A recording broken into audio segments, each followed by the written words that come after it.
So hello students, as requested, this is a session on total elbow arthroplasty. So we'll be talking about why we do a total elbow arthroplasty, what are its indications, its contraindications, types of total elbow arthroplasty, its surgical technique in a brief, and various complications which may be associated with total elbow arthroplasty or replacement. So, elbow arthroplasty has been there since quite a long time, has been described in various forms over the time. There's various types of elbow arthroplasty, total elbow arthroplasty, but the most common form, which has the best record, is actually your semi-constrained total elbow arthroplasty. Though it's been the most commonly used, but still, even this form of total elbow arthroplasty, the semi-constrained form, is associated with very high complications rates, much higher than arthroplasty of hip, knee, and shoulders. And it's not as durable. Its longevity is not as much as a hip, knee, or a shoulder arthroplasty. So the indications have to be strictly adhered to. You cannot do it for any patient. You have to go as per the book. And especially it's because the common cause of failure is because of the high load, high excessive amount of load placed on the prosthesis by a high demand patient. So not recommended for a high demand patient, should only be done for patients with low demand. What is the goal of elbow arthroplasty? Again, as for all arthroplasty, goal is to get a pain-free mobile joint, so relief of pain, restoration of motion.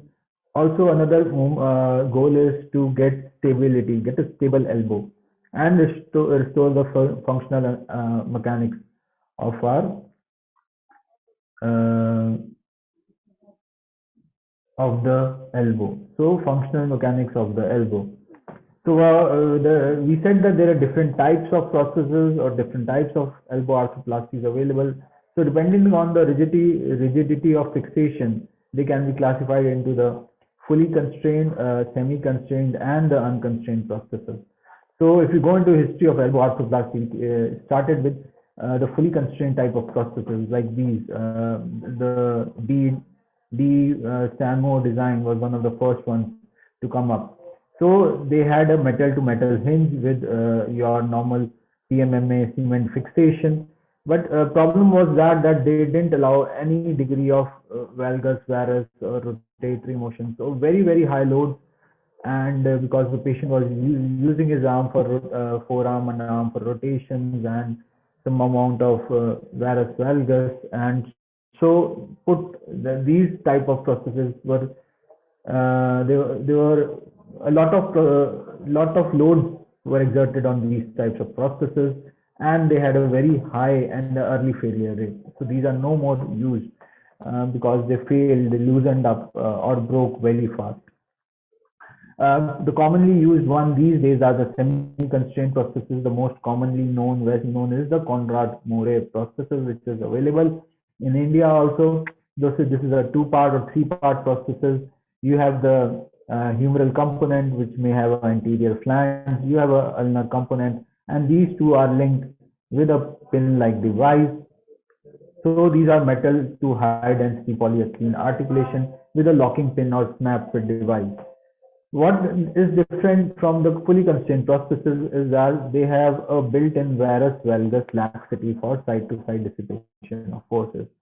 So less amount of loads are exerted on these as compared to your fully constrained prosthesis, and have shown a longer durability and longevity as compared to your fully constrained prosthesis. We also have unconstrained prostheses like these ones. These are two-part prostheses, and they have metal to high density polyethylene articulation, which may usually have a snap fit design. So you have a humeral component and resurfacing devices, and these are These are usually not linked so that they can duplicate the anatomical surfaces of your elbow. What is different from your normal or the more commonly used semi-constrained prostheses is that these require a normal intact ligament. So you need your collateral ligaments to be intact to provide stability in these type of surfaces, prostheses. So you require intact collateral ligaments, anterior capsules, and other static stabilizers. So three type of prostheses, but the most commonly used is your semi-constrained type of prosthesis. So what are the indications? How do you select patients for total elbow arthroplasty? So the most common indication is end-stage arthritis of elbow. So rheumatoid arthritis or inflammatory arthritis is the most common indication actually, with lots of destruction, end-stage arthritis with radiological destruction of your joint, elbow joint. Again, it can be used, has been commonly used in unreconstructible fractures, low supracondylar type of fractures or highly comminuted type of fractures, but only in elderly, because these will fail or become loose at an early stage, especially in high demand patients. So you cannot do these surgeries for a patient in the younger age group or for with high demand. Already also recommended for bilateral elbow ankylosis or fibrous or bony ankylosis with elbow in a poor functional position. Other indications can be a revision for a failed arthroplasty because of after a tumor surgery to reconstruct the elbow joint. End stage osteoarthritis may be there, post-traumatic or normal, rare in our primary osteoarthritis, rare in our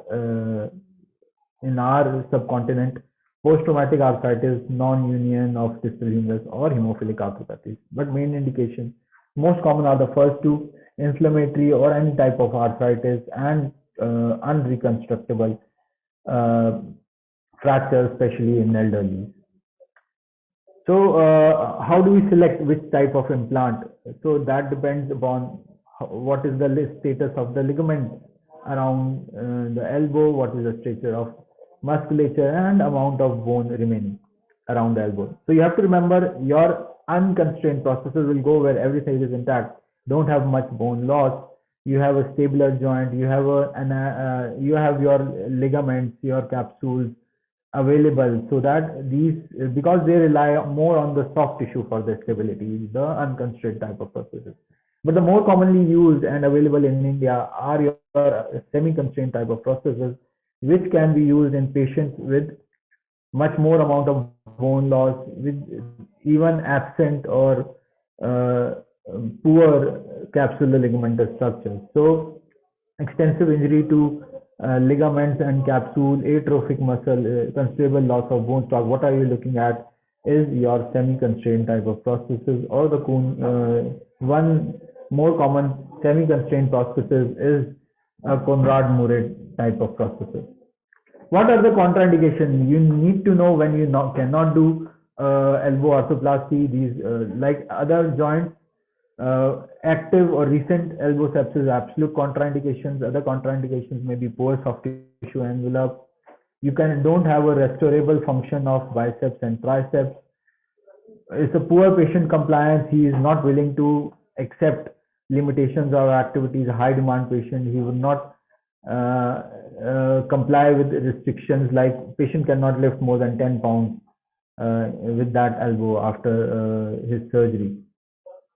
Flaccid paralysis of upper limb, young patient, neuropathic joints. Again, neuropathic joints or any type of arthroplasty is usually a strict no-no.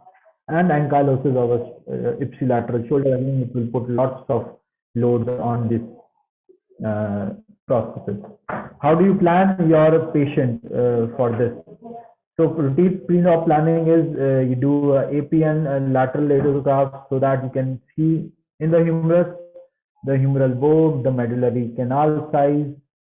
For the ulna, you again look at the ulnar canal size, and usually you have your elbow templates available so that you can plan which side you are going to implant in your ulna and your humerus. Always